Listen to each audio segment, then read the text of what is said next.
Canal Pretos FC no YouTube para falar do Campeonato Paulista e de outros estaduais. Mas antes, peço que vocês se inscrevam no canal, me ajudando aí a chegar a 100 mil inscritos. Tá difícil, hein?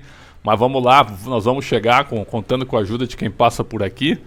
E também dando like no vídeo, mais um que a gente coloca para dividir um debate com vocês.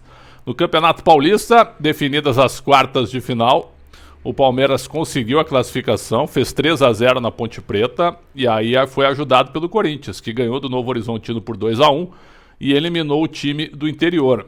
E sinceramente, eu tinha convicção que o Palmeiras ganharia da Ponte Preta, mas que não se classificaria. Eu achava que o Novo Horizontino iria ganhar do Corinthians, porque eu entendia que o Corinthians ia tratar o jogo como um mero amistoso, como uma mera formalidade. E não foi isso que aconteceu. Apesar do Wagner Mancini ter poupado praticamente seu time titular, o Corinthians jogou bem.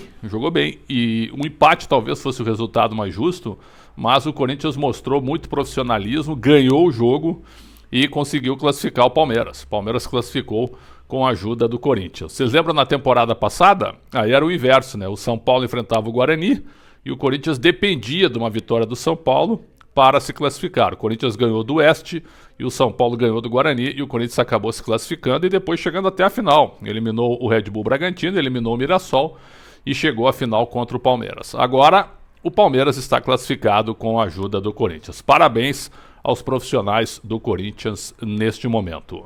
O Santos, só para fazer um asterisco e dar uma sublinhada, o Santos venceu por 2-0, garantiu sua permanência, mas não...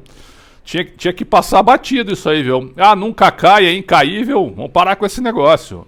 Foi um fiasco a campanha do Santos no Campeonato Paulista. E é bom dar uma olhada no Campeonato Brasileiro e na Copa do Brasil, porque na Libertadores o Santos não vai repetir o vice-campeonato da temporada de 2020. O Fernando Diniz eu achei que deu uma pipocada, poderia ter estreado, mas preferiu estrear contra o Boca. Vamos aguardar. Mas o Santos tem que olhar mesmo para a Copa do Brasil, começa a enfrentar o Cianorte na próxima fase, nos dias 1º e 8 de junho, e depois não, já antes da Copa do Brasil, tem a abertura da Série A do Campeonato Brasileiro. No Paulistão, quartas de final, Corinthians versus Inter de Limeira, São Paulo versus Ferroviária, Red Bull Bragantino versus Palmeiras e Mirassol versus Guarani. Aí eu vou colocar o seguinte, para mim vão passar, o Corinthians passa da Inter de Limeira, o São Paulo passa da Ferroviária, o Palmeiras passa do Red Bull Bragantino e o Mirassol passa do Guarani, mesmo esperando um confronto equilibrado. Nesses meus palpites, aí as semifinais ficariam definidas. São Paulo versus Mirassol, de novo o Mirassol no caminho de São Paulo, eliminou São Paulo no último campeonato, e Corinthians e Palmeiras. Então as semifinais ficariam assim.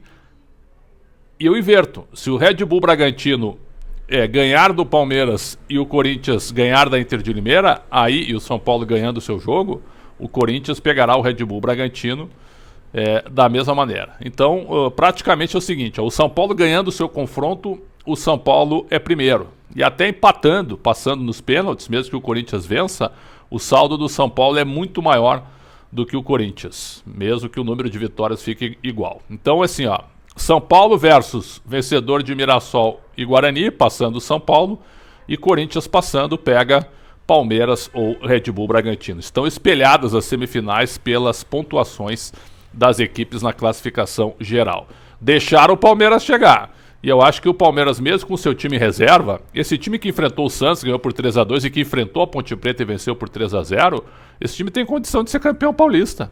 Tem, com a maioria dos titulares poupados. De repente põe esse time aí com o Everton no gol, também cresce bastante pelo momento que está vivendo o goleiro do Palmeiras. Nada contra o Jailson, mas o Everton é o titular.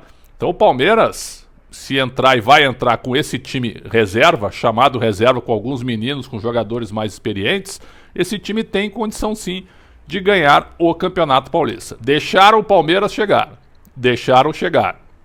E agora tem que aguentar. E o Palmeiras agora também não vai usar aquele desprezo. Ah, esse campeonato não vale nada para nós. Começa a valer sim a partir das quartas de final, porque aí um jogo só, você administra e passando você tá ali na frente já na decisão. Então dá para fazer, dá para jogar também. Se já jogou com calendário achatado vários jogos durante a semana, não é agora na fase decisiva que vai reclamar. Então, Eu acho que o São Paulo tem muita força para chegar à decisão e acho que o Palmeiras pode sim, com esse time reserva, numa mescla de jogadores experientes com jovens, chegar ao título paulista. Vamos aguardar, mas as semifinais estão bem espelhadas aí. Provavelmente São Paulo e Mirassol e do outro lado Corinthians e Palmeiras, respeitando o Red Bull Bragantino, que eu não sei o que o Maurício Barbieri vai fazer. Se ele vai priorizar a Copa Sul-Americana, que tem jogo em meio também ao Campeonato Paulista, ou se ele vai colocar reservas na Sul-Americana, já que a situação não está fácil para se classificar, e priorizar o jogo contra o Verdão num jogo de Série A do Campeonato Brasileiro.